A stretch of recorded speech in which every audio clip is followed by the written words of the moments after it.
Qual é a história que conto para vocês sobre o clima? Ah, está vendo mudança do clima, você está com o seu carro desregulado, fazendo desmatamento, poluindo bastante. Qual pode ser a história que ninguém esteja te contando? Que além das modificações em todos os planetas do Sistema Solar, aqui na Terra, um outro fenômeno muito estranho está acontecendo, que é produzido por agentes não tão extraterrestres assim. Lembram do Parravicini? Os homens vão controlar o tempo, intervenções do homem no clima. Vamos ver.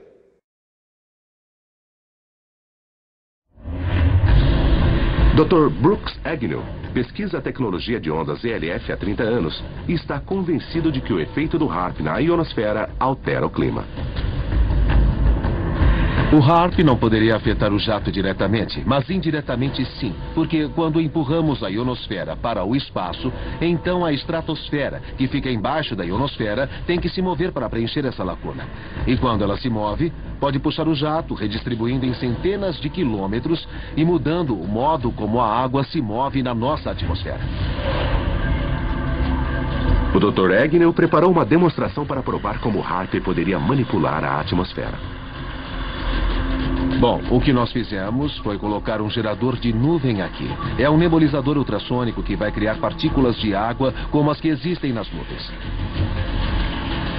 O que estamos vendo agora é que essa câmara está se enchendo de partículas de água microscópicas. Podemos ver que está quase cheia de vapor de água. Está começando a se condensar um pouco nas laterais. Eu vou ligar isso para que vejam melhor. Temos uma névoa densa, como a que vemos dentro de uma nuvem a 15 mil metros. No fundo da câmara de nuvem, Dr. Agnew construiu um transmissor de ondas ELF, uma versão em miniatura do HAARP. Estamos usando apenas 100 watts. É perfeitamente seguro.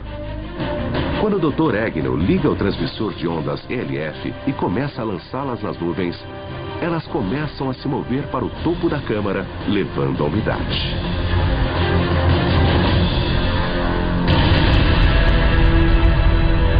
Aqui embaixo podemos ver claramente uma camada sobre a antena. Ela está empurrando as partículas de água para cima. E é exatamente como o HAARP funciona. O HAARP empurra a ionosfera. O que nós fizemos foi empurrar a nuvem para longe da antena do HAARP. E como podem ver, a nossa nuvem desapareceu quase que completamente aqui dentro. O HAARP faz exatamente a mesma coisa. Ele ioniza as partículas e as empurra para o espaço. O HAARP é um dos vários transmissores de ondas ELF que existem no mundo. Os Estados Unidos possuem e operam 3 deles. Um em Gacona, no Alasca, outra em Fairbanks, no Alasca, e outra em Arecibo, em Porto Rico. A Rússia tem um em Vassilsursk, perto de Nizhny Novgorod.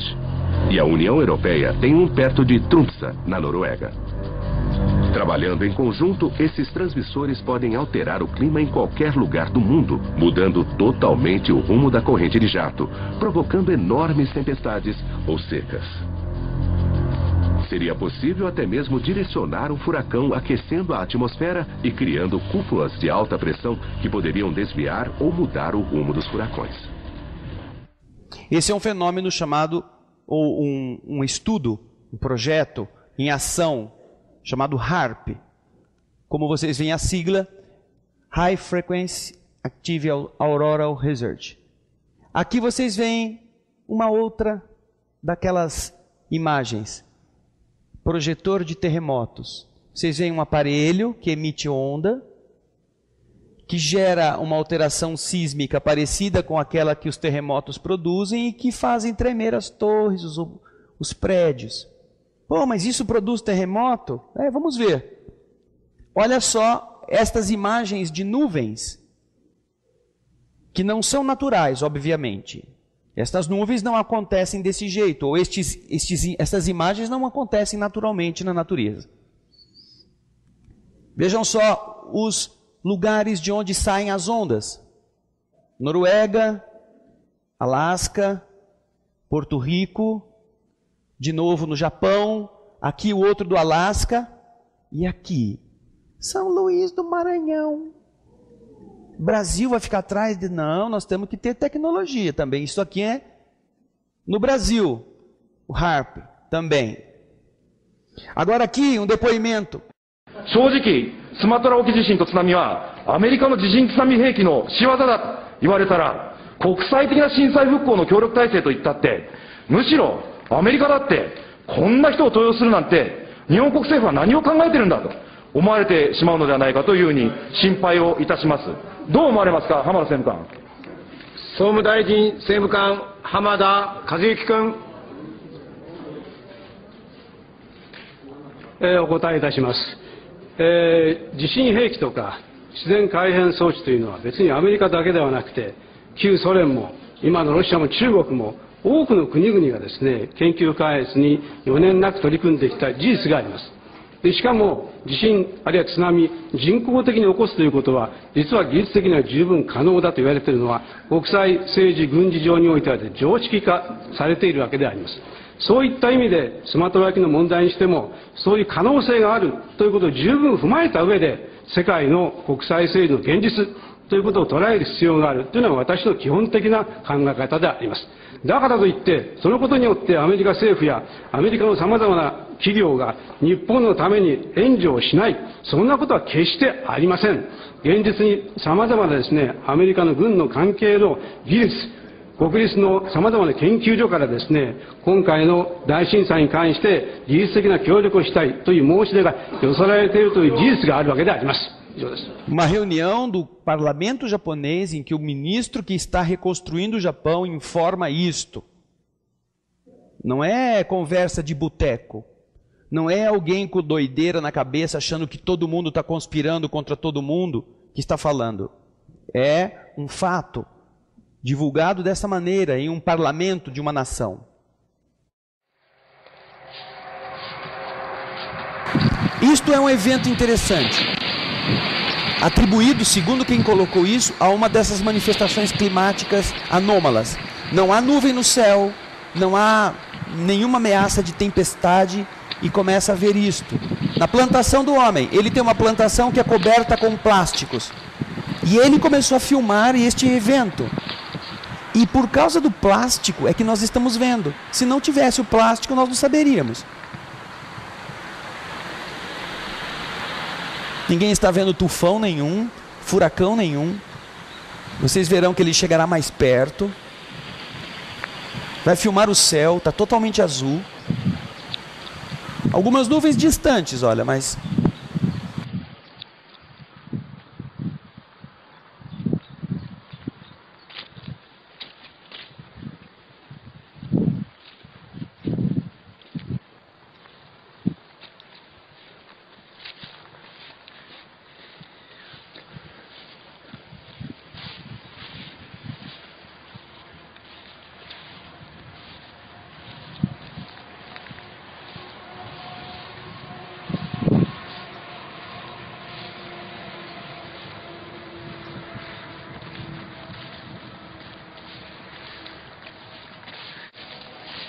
Que schlecht.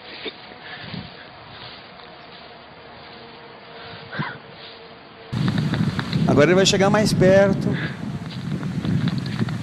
E depois é que vem o legal.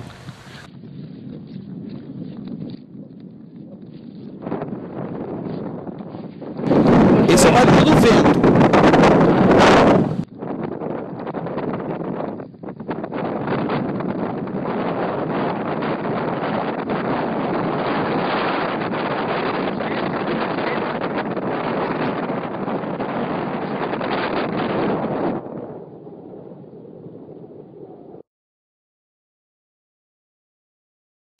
Aí, ó.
Well, I figured it would.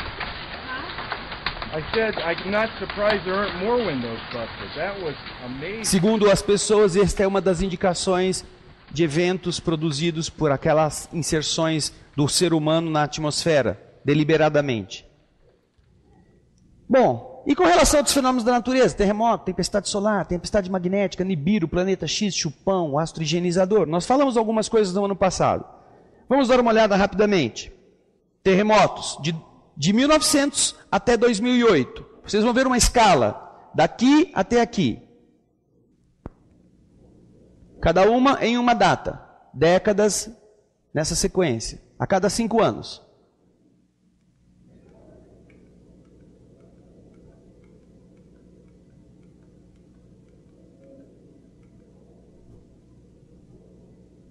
De 2000 a 2008.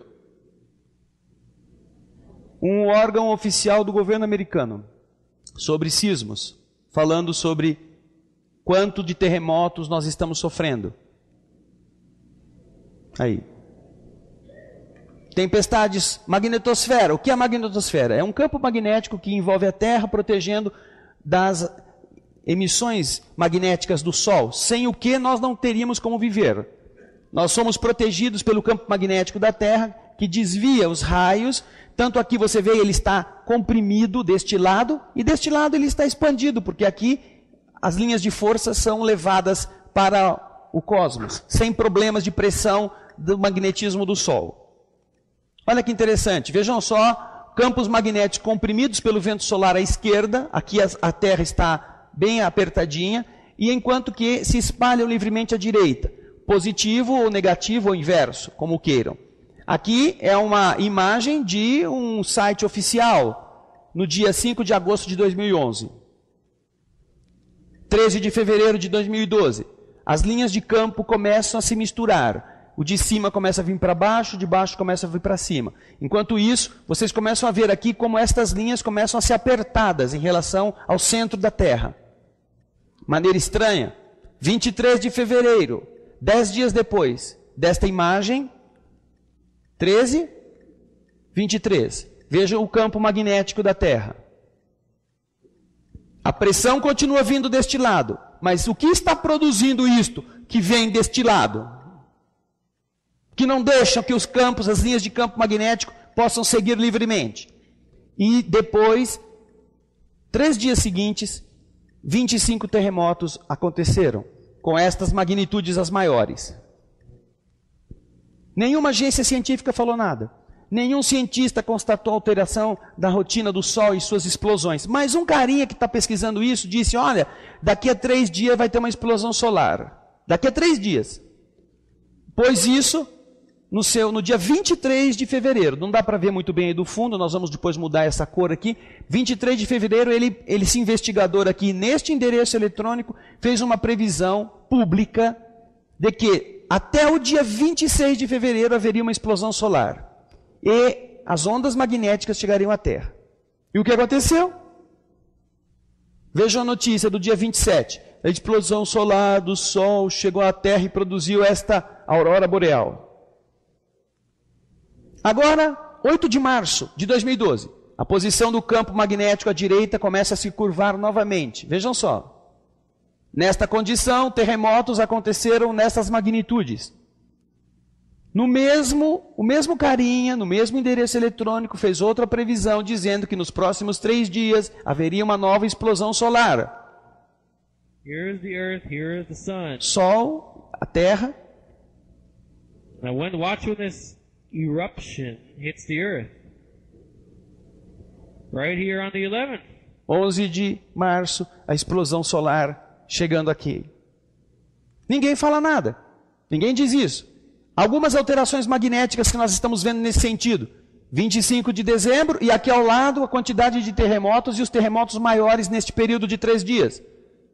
25 de dezembro, vejam o campo magnético sendo empurrado no sentido contrário ao do vento solar.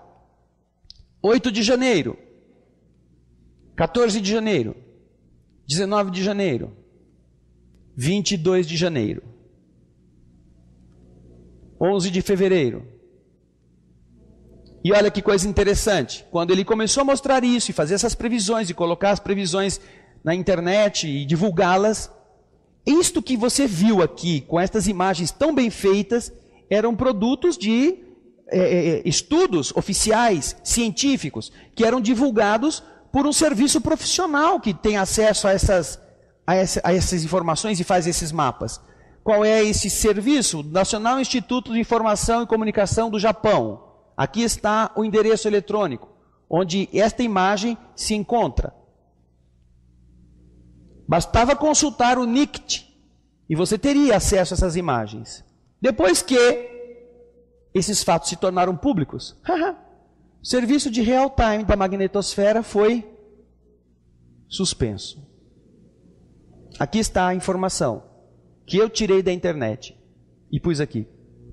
Como era antes e como está agora. Suspenso. Agora vem umas coisas interessantes. Prestem bem atenção que são descobertas científicas e notícias para você pensar. Primeiramente, estudo sobre o DNA. Até aqui, nós estávamos vendo coisas ligadas à ciência, à astronomia, etc. Agora vamos ver sobre o DNA. Tenho certeza que você nunca ouviu falar da pesquisa desse Dr. Jian Kang-sen. Não é? Raros ouviram falar dele. O que ele está aparecendo do lado do milho? Ah, ele pesquisou um milho japonês. Não. Ele é o criador do transferidor de informação biológica por micro-ondas, chamado também de gerador de torção. Este é o documento onde ele especifica a sua pesquisa, o tipo de gerador que ele criou. E este gerador faz o quê? Ele altera o DNA sem usar qualquer substância química ou ação mecânica. Gerador de torção por micro-ondas. Vocês estão vendo uma galinha e estão vendo um pé. Esse pé é de galinha? Não é. Este pé é um pé de pato. E como é que de uma galinha sai um pato? Ou um pé de pato? Este é o experimento que ele fez. O que é, eu vou explicar para vocês, para não ter que ler tudo isso aqui, mas quem quiser pode ler. Aqui é um recipiente, onde tem um gerador de micro-ondas de pouca potência, e um local onde se coloca um pato. Aqui, este pentágono, ele tem as formas adequadas para potencializar a micro-ondas que é gerada aqui. E aqui são funis que recolhem estas micro-ondas através destes tubos e projetam estas micro-ondas neste recipiente. Aqui, nesta outra salinha, está uma galinha ou alguns ovos que são bombardeados por esta micro-ondas. E o que acontece quando estes ovos eclodem? Isso aqui. Não são mais ovos 100% de galinha. Tem uma mistura de galinha com o pato que estava aqui dentro, que teve o seu DNA transferido por micro-ondas para aqueles ovos que estavam no interior da galinha ou que já tinham sido postos e faltavam ser chocados. Pô, mas que coisa diferente. Meu Deus, olha, eu nunca tinha pensado nisso. É este o gerador de torção. Você também não deve ter ouvido falar do cientista russo, Peter Gayaev. Dr. Gayaev, em sua pesquisa, provou que cromossomos danificados por raio-x, quando as pessoas sofrem ações de raio-x e os cromossomos podem ser submetidos a algum tipo de mutação, podem ser reparados. Eles capturaram informações de um DNA particular e transmitiram essas informações a um outro, reprogramando as células para um outro genoma. Olha só que interessante, agora foi com raio laser. Transformaram, com êxito, embriões da rã, que é um ser evolutivamente mais avançado, em embriões de salamandra, que é um ser evolutivamente menos avançado. Ao transmitirem os padrões de informação do DNA, desta forma, toda a informação foi transmitida sem quaisquer dos efeitos secundários ou desarmonias encontradas quando se extrai cirurgicamente e se reintroduz genes simples do DNA. Isto é uma revolução inacreditável, uma transformação mundial e sensacional. Tudo isto pela simples aplicação da vibração. E uma outra coisa que eles descobriram neste estudo, porque é um estudo muito profundo, muito amplo, nós tivemos a sorte de ter um companheiro nosso que fez a tradução deste documento para o português e nós vamos disponibilizá-lo na internet, em português, algo em torno de 70 páginas traduzidas. Diz que o DNA não é só suscetível de ser influenciado pela luz, como ele também é suscetível de submeter-se à ação da linguagem, da palavra, da voz, dos sons que com eles se harmonizem. Colocaram um raio laser passando por um DNA, por uma célula de DNA, e o raio laser ele tomou uma forma espiralada, como a do DNA. Aí retiraram a célula e o raio laser continuou espiralado, sem voltar à sua posição original, inicial, de feixe reto, chamado de DNA fantasma, mostrando que alguma coisa interfere e eles repercutem uns sobre os outros. Embriões de salamandra passaram por esse aparelho de laser desenvolvido, a luz do laser passou pelos embriões da salamandra e foi projetado sobre os embriões de sapo que nasceram salamandra, não nasceram mais sapo. O DNA pode ser alterado por sons, inclusive da linguagem falada. Garayev e seus colegas exploraram o comportamento vibracional do DNA. Em resumo, cromossomos vivos funcionam como um computador holográfico, utilizando raio laser endógena de DNA. Radiação laser endógena de DNA. Eles conseguiram, por exemplo, modular determinados padrões de frequência de som em um raio laser que depois influenciou a frequência do DNA e assim alteraram a própria informação genética. Uma vez que as estruturas básicas dos pares alcalinos do DNA e da linguagem são semelhantes, nenhuma decodificação do DNA é necessária, não precisa fazer nenhum processo químico para isto. Pode-se simplesmente usar palavras e sentenças da linguagem humana. Isso foi comprovado experimentalmente. A sequência do DNA vivo sempre reagirá aos raios laser que foram modulados pela linguagem, e até mesmo ondas de rádio, se as frequências apropriadas, o som, estiverem sendo usadas. Com isso, explicam-se as afirmações da hipnose e semelhantes que podem ter efeitos tão fortes nos seres humanos e nos seus corpos.